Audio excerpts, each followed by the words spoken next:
Hi everyone, welcome back to the podcast and happy Sunday morning.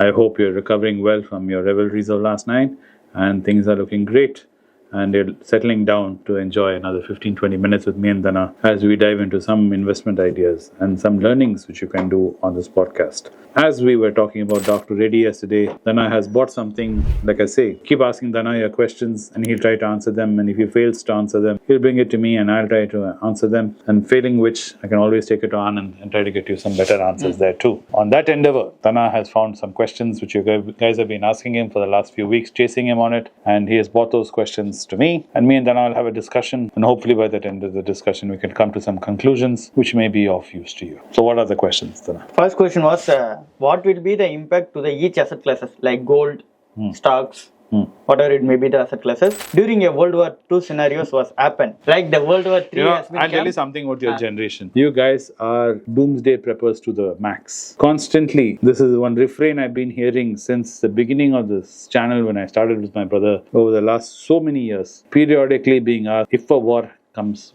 what will happen? If a war comes, what will happen? Because all the significant Stop worrying about wars. signals are coming correctly good. Russia, Iran, and Trump, everything was good. So what? Then we need to save our money. So that's the only thing. Listen, first of all, yes, as intellectual conversations, it's very useful to talk about it on an intellectual level. But on a practical level, it's not going to affect you. Because the amount of money you're investing in the market and the companies you're investing into are not going to be having a major footprint in this war. The reason why I'm saying it is the things we are investing is gold.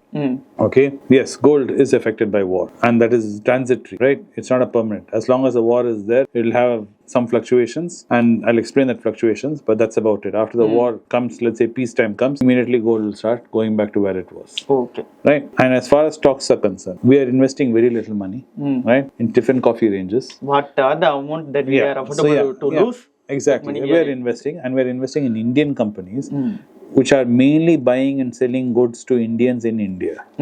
Except, of course, a few pharma companies and IT companies, yes. But by and large, like your ITCs and your Tata Motors, all these guys majorly are Indian companies, right? Right? We don't immediately go Tata Motors, Jaguar. Yes, you know what I mean, right?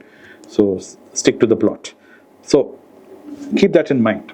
So now, on an intellectual level, let's talk about if a war breaks out. If a world war breaks out. First of all, realize, World War is not like everyone gets together in the UN and decides, okay, we declare World War III. It doesn't happen like that. It is in history, when we look back, we see there's so much of conflict in different places in the world. Then historians say, this is World War. History was said it was a World War. Yeah. So if you look at World War II, all the war was in Europe. The reason why we say it's World War is Britain and France and all these guys had colonies all over the world. We were a British colony. So when our Rajas said, whipped us and said, you have to do this, we had no choice because he was our ruler. Same way the world was like that. So that paradigm has shifted in the world. So today the world is not like that.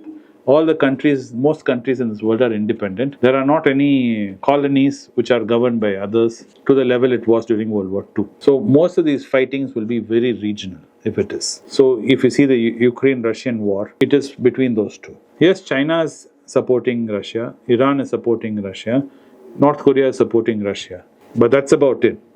It's not that based on these four guys are not going to get together and declare war on all Western forces and all countries around the world. So it is more like, I'll help you, you help me kind of situation. So right now Iran is helping Russia with some supplies. When it needs some help with Israel, it might ask or reach out and ask. So it's all coordinated like that, and it stays very region specific. Now, as far as the Americans are concerned, the Americans have elected a president who has promised them not to do war. He's promised to bring them peace. Trump. Yes. Trump. Yes. Okay. No, this is what he's promised. So the reason he does it or not is another question. What I'm trying to say is the mindset of the Americans. The Americans are not interested in participating in war. They don't want to send their troops anywhere. They don't want to be pulled into wars. They don't want to be asked, because like NATO, you made a commitment that day, if we get into a fight, you'll supply, so you come. They're saying, no, not anymore. So they're averse to war. So there's not going to be any interest for that guy to jump into any war. That all said, if in case, like you said, the worst happens, everybody's fighting everybody, the world comes into a gridlock of fighting, right? All stocks across the globe, everywhere, stock markets will crash. The reason why it will crash is because investors will not know what company will be able to continue doing business. Sustainability. Yeah, even if it is a company which is supposed to be recession proof, war proof, like a medicine company, or let's say it is making some food, like your ITC, saying why will they be affected, you might ask. But the problem is the global supply chain. That means to make one product, all the material for the product is not made in India. Some of it is made in India, some of it is imported and it's assembled in India and put into this product and sold to you. Right? So when a world war like that kind of scenario breaks out, this supply chain comes to a halt. Goods don't move freely. So we'll have to wait and watch what happens. But by and large, most stock markets across the globe will crash. Okay, sir. Because investors will be pulling money out. So what does this mean? Well, what this means is for investors like you, me, it is an opportunity. Opportunity. Yeah. But that doesn't mean you go buy every single company and starts falling. This is why you should have done your homework, like Dr. Reddy or whatever. You have done your homework and you know what the company is, where the company is selling, what kind of money it's making. Then you will know, okay, I can afford to buy this company because even if the war goes on for 3-4 years, this company will not evaporate. They have enough reserves, they don't have debt. Most of their customers are in India. You can do these kind of calculations. So you have to do those calculations and invest. Now, gold. Gold, in any war scenario, gold prices will always skyrocket because investors will flock to gold because it is considered a safe haven. You do not know if your country is going to survive or not. Let's say you're a Ukrainian, right? We do not know if the Ukrainian country might not, US pull support and Europe has to be forced to pull support and you're all alone with Russia. You might get trashed. Might happen. And you do not know if your currency and your country will survive. So what will you do? You'll buy all gold and keep gold. So that is the attitude people will have.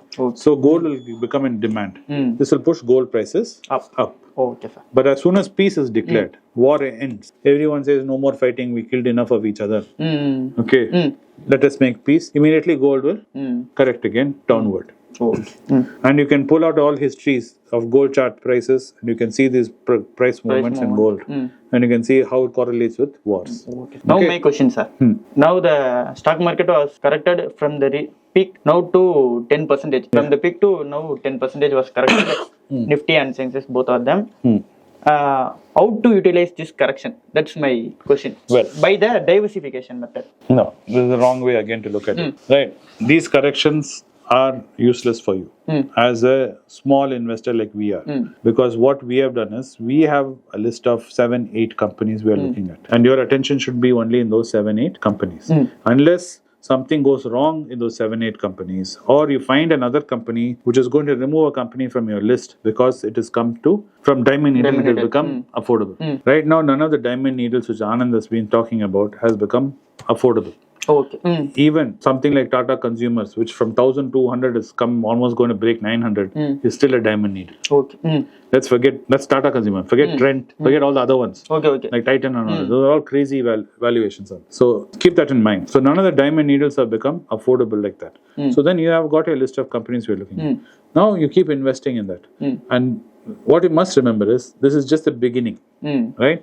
FIIs have been decimating us in October. So far in November already they've taken 25,000 crores has been pulled out. And we're only 1/3 in way in November. By the time we finish November, if it turns out like October, it will be terrible. Right? DIIs are not able to hold it up as much as you that was think. Finished in the October. Correct. Yeah. And we've been following Anand. He's been lighting it up on Twitter all about this, what LIC is doing and everything. So if you see, the trend is there's a lot of pressure on our markets. So whatever investing you're doing, keep sticking to your list till until a point where the market has come down below 21. It comes to 21, then we'll have another discussion. We'll definitely come to you guys and put up another video saying the scenario has changed. These are the diamond needles. These diamond needles have become normal needles. Yeah, some of them have become rusty needles. We can look at these now. We'll open the topic up. Till that point of time, don't get overzealous. Don't get excited by market movements. Stay true to yours. List and keep sipping in tiffin coffee ranges. Okay, sir. I think my list, IT sectors, gold, pharma, bank. From the IT sectors, everything was in a rally. So I think nothing will be in the list of the... Yeah, that's because of this reason. Dollar was strengthening, rupee weakening against the dollar. Yes. Yeah, because then it looks very fanciful for all investors. All DIIs would like to buy IT companies and pharma companies when the situation is like this. Because you've seen inflation is high in India. All your staple companies are reporting losses. They're reporting negative growth, negative profits, right? They're reporting news which looks terrible. So then you'll have to focus on companies which has earnings. And which are the companies that are showing earnings growth? Are the companies such as IT and pharma. Logically, because even if they're doing the same number of sales as last year, their profit has gone up. Simple reason, because they're getting more rupees for the dollar. So this is the reason why the strengthening dollar, weakening rupee will push the price of IT stocks and pharma stocks up. That doesn't mean you can take that as a guarantee and bet on it now, right? So doesn't mean tomorrow, Monday morning, as soon as stock market opens, that you start going buying IT companies and pharma companies. Do not do that. ETFs, sure, if you want to do that for the long term, but not for the short term. Even in IT and pharma, be like very selective, like Natco we've been talking about. We've been talking about Dr. Reddy. But other companies are very expensive. So be careful. Just don't blindly buy based on this kind of headlines. Okay, sir. And the FMCG sector also in the trouble. Like in the rural area, the demand was scrapped away. So rural area people. Not only rural area. I put up an article on Instagram where even urban area, cities like Chennai, Bombay, and Bangalore and Madurai. I think the premium range of products like ice creams that have been sold out. See, that market size is very small. Okay. Majority of rural, even in urban location, the market, there's even a K-shaped recovery in urban cities also, right? So even in urban areas, these companies are struggling. The numbers are starting to dwindle because inflation is really biting hard. And because inflation is biting hard, RBI is unfortunately unable to cut interest rates. So all this is compounding the problems, making it worse. High interest rates, inflation. While you have Fed over there cutting interest rates, then you have some of our ministers coming out and saying RBI should cut. On what grounds will he cut? Already inflation is hurting us so badly, right? RBI in right consciousness cannot cut interest rate because then it will make more inflation go up even more. So it is a tough time. And when will it end? I do not know when it will end. But if you are smart, you will close loans which are your personal loans, credit card loans, all those you should close off because you cannot take your employment as a guarantee in this current market. You do not know when suddenly they might do, job cutting in your company and you'll get into trouble. So this is true for everybody, right? Not only big companies like your IT companies, even small YouTubers are sending people home. So there is some news which came about that, which I don't want to mention YouTubers' names, but it happens. So if you realize market is tight for everybody, so don't take these things for granted. If you have any loans with high interest rates and the EMI is choking you, please close it. Okay, sir. In the FMCG, Hindustan Unilever, Nestle, I think it was been Diamond Needle. ITC, sir? ITC is considerable, but I would only sip on Tiffin Coffee range. I will not go buy 10 shares. A lot of you keep asking me what is Tiffin Coffee. Someone who's like me, who's Anand's brother, I buy 1 share. Even that. Yeah, right? Even I buy only 1 share. So it may be shocking to you. Like, sir, what? You only buy? Because yes, that is buying Tiffin Coffee range. I don't go to Taj every day and have Tiffin Coffee, Masala Dosa and Taj. I go to Sarana Bhavan Sangeeta, like my good friend Dhana here, or we go to Kaivandi down the road. On the road, we stand and we eat. And that's the maximum amount of money I spend. That is what Anand is talking about. And at that level, I'll be happy because if I buy ITC at, let's say, 480 today, and tomorrow it becomes 450, I feel happy. Yeah, because my loss is only 30 rupees. It doesn't psychologically scar me. But if I had bought 4,000 rupees, let's say 5,000 rupees I had bought, and tomorrow that 5,000 rupees has become 4,000 rupees. Yes, I feel like an idiot. I'll be kicking myself saying I should have just bought 1 and today I should have bought 2 and all that nonsense will happen. And at the end of the day, you will not end up buying. Or what will happen even worse, like one of our friends did, money which is not Tiffin Coffee, money which is short-term money, would have taken and put it in the market. Then what happens? He thinks, oh no, ITC is not going anywhere. I need my money urgently. So for a profit of 1 rupee, he'll sell it. Then the results came out and ITC went to 500. Then he's like, oh no, sir, I should have. Yes, but what to do? Because you took money which is not a Tiffin Coffee, money which is short term which you need to pay rent or pay something. You took that money and you played with it. So you're feeling, luckily he got out. But could have been worse. You could have bought Tata Motors, at 900. For 9,000 rupees. Now Tata Motors is here. He needs 9,000 rupees back. He's not going to get it anytime soon. He's not going to go back to 1,000 tomorrow or even day after, even in a month from now. So this is what I keep telling you guys. Buy. And 1-2 shares, more than enough. I think my mind was changed, sir. That 500 rupees of ITC, that time also the accumulation take. 400, it's a good take. For the 350, it will be a valuable Correct. take. And like that, my mind was changed. And always remember, it's like when you go to a hotel, you eat, and once you finish eating, your stomach is full. You don't look at every single restaurant on the road and go stand there and watch people eating and saying, no, I should have eaten here. No, I should have eaten there. If you do that, you'd think everyone think you're a fool. Same thing applies in stock market. Once you finish buying your shares, don't log on to the market and go see the chart and all that. Why should you be doing that? Do other things in your life. Then come back tomorrow. The breakfast is there. Correct. Or if you're fortunate enough and you have a weekend, enjoy your weekend and don't worry about the market because the market is closed. That's it. Yeah. There's more to life than stock market, my friends. Right? Stock market is only something which is there to help you create wealth in the long term. Nothing else. It doesn't give you any kind of other satisfaction. If you're looking for some kind of satisfaction, dopamine kick out of the stock market, in the wrong place. Last two things, sir. Gold, bank. From the gold, Manappuram and Muthoot Finance is my list. What will be the considerable stage that you need to tell? If I had to choose between Muthoot and Manappuram, I'd rather choose Manappuram because Manappuram has what inside it? Assured, sir. That's why. Microfinance is stable, but it will be come back. That is also short term. Yes. I'm buying Manappuram for 10 years. 10 years from now, all this would be behind us. Okay, sir. Right. And the bank, sir. Banks. That already we make the video. Yes, it is weak. But IndusInd may not be in Tiffin Coffee range for you. For you, I would suggest you to stick to South Indian Bank or you stick to IDFC if you have a little more money. TMB, KTK? Yeah, TDMB, KTK also can go if you have a little more money in your hand. Because IDFC and South Indian Bank are double digits. But my perspective has changed, sir. That 10 days of breakfast money that I have been kept and in my pocket, and then I go for the IndusInd. That was my method to. Yes, I strongly encourage that. Right. So as I was saying, that's good. If you can save money and buy an IndusInd, good on you. Do that. If you're not able to do that, because I'm interested to the IndusInd, so that I have followed that. If you ask me, consider IndusInd. But if you're not able to, let's say you're like our friend Valuvar, and you only can keep Tiffin Coffee for one day. Next day you need to buy a cricket ball, and you can't resist, and you spend 100 rupees buying cricket ball. If you're in that range, then you might as well buy at least one South Indian Bank. All right.